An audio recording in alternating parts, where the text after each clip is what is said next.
Dans cette vidéo, nous allons corriger l'exercice 37, page 254 du livre Maths seconde de l'édition Magnard. Dans une première partie, on vous demande de tracer une courbe représentative possible pour une fonction f dont on vous donne le tableau de signes. Alors si j'observe le tableau de signes, je remarque que l'ensemble de définition, c'est r tout entier de moins l'infini à plus l'infini. Ensuite, je remarque que quand x vaut moins 2, f de moins 2 égale 0, ce qui va vouloir dire que ma courbe va passer par le point de coordonnées moins 2, 0 qui se trouve ici. Je remarque que quand x est égal à 7, alors f de 7 égale 0. Donc la courbe va passer aussi par le point de coordonnées 7, 0 qui se trouve là. Et d'après mon tableau de signes, ce sont les deux seuls points où la courbe va couper l'axe des abscisses, puisque je n'ai que ceux de 0. Ensuite, pour tracer la courbe entre moins l'infini et moins 2, on remarque que f de x est positif, ce qui veut dire que la courbe va se situer au-dessus de l'axe des abscisses, dans cette zone-là. Donc je trace une courbe qui est au-dessus de l'axe des abscisses. Je vais reprendre cette partie qui est ratée.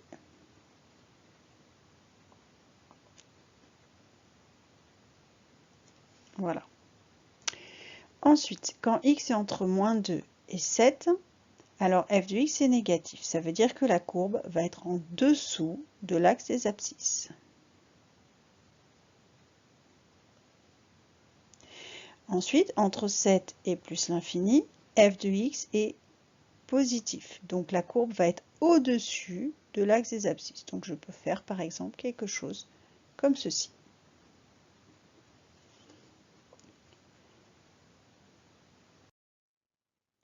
Ensuite, dans la question 2, on vous demande, à l'aide du tableau, de résoudre l'équation f de x supérieur ou égal à 0. f de x supérieur ou égal à 0, cela veut dire que f de x est positif ou nul. Donc dans mon tableau, je vais regarder où est-ce que j'ai des plus. J'ai un plus ici et j'en ai un là. Donc ça veut dire que x est entre moins l'infini et moins 2 ou entre 7 et plus l'infini. Ce qui va s'écrire f de x est supérieur ou égal à 0 pour x appartenant à l'intervalle moins l'infini moins 2, union 7 plus l'infini. Moins l'infini, j'ouvre en moins l'infini parce qu'en infini, on ouvre toujours.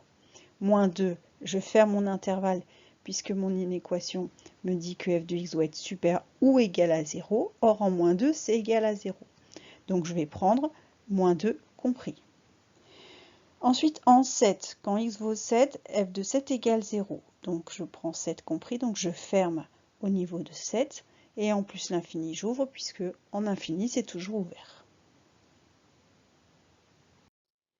À présent, nous avons les mêmes questions que précédemment, mais avec la fonction g dont on nous donne le tableau de signes ci-dessous.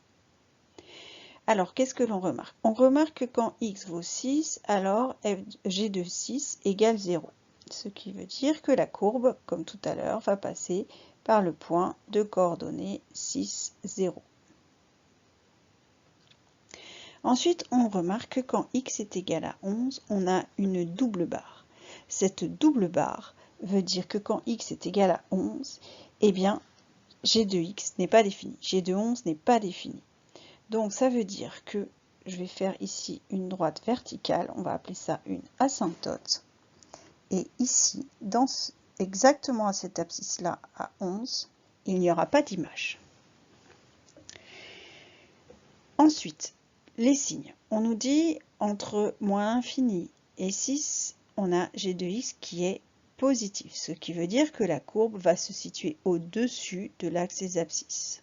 Donc, entre moins l'infini et 6, j'ai par exemple une courbe qui fait comme ceci.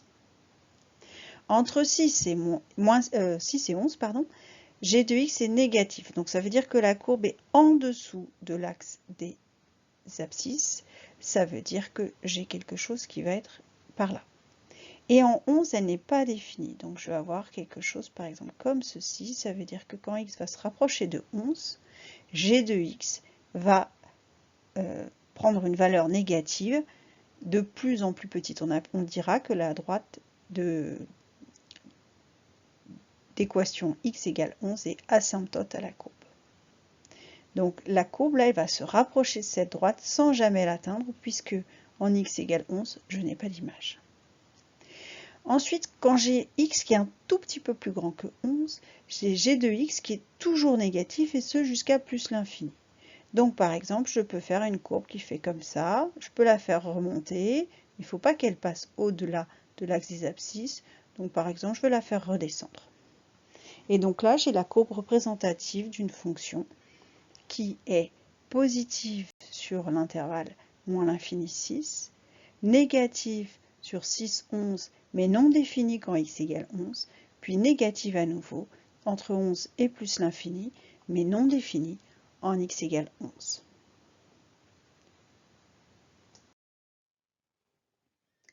À l'aide du tableau, à présent, nous allons résoudre l'inéquation g de x inférieure strictement à 0.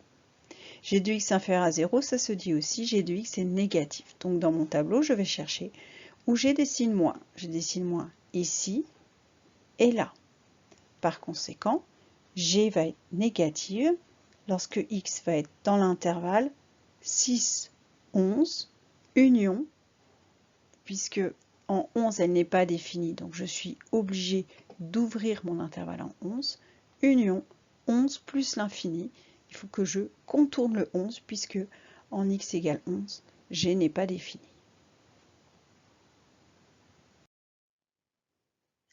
Question suivante, peut-on comparer f et g, et si oui, sur quel intervalle?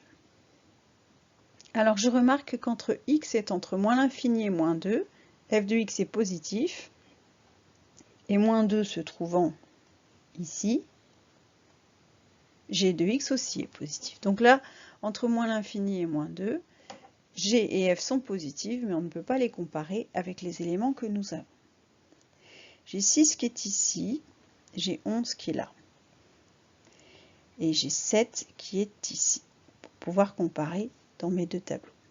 Entre moins 2 et 6, g de x est négatif. F de x, pardon, est négatif. G de x, lui, il est toujours positif, puisqu'on est entre moins l'infini et 6. Donc, entre moins 2 et 6, j'ai g qui est positive et f qui est négative. Donc, je peux dire que la fonction g de x, plutôt, est supérieure à f de x. Entre 6 et 7, f de x est négatif, g de x est négatif. Par conséquent, je ne vais rien pouvoir dire, les deux fonctions sont de même signe, c'est la seule information que j'ai.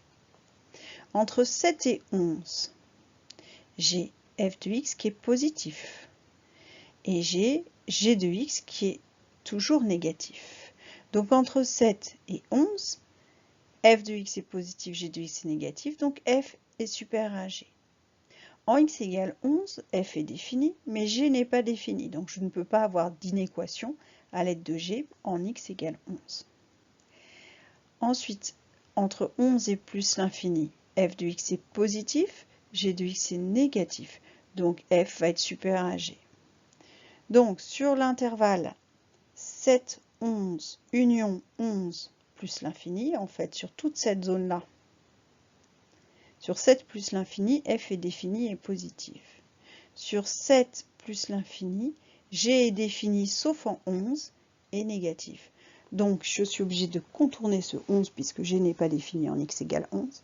Et donc sur l'intervalle 7, 11 ouvert, union, intervalle 11 plus l'infini, g de x est négatif et f de x est supérieur ou égal à 0. Donc f de x est strictement supérieur à g de x. Bon, donc dans cet exercice, il y a de la lecture de tableau de signes, tracer une courbe connaissant un tableau de signes, et il y a une petite particularité qui complique un peu l'exercice, c'est cette valeur interdite, cette valeur 11 pour laquelle la fonction g n'est pas définie.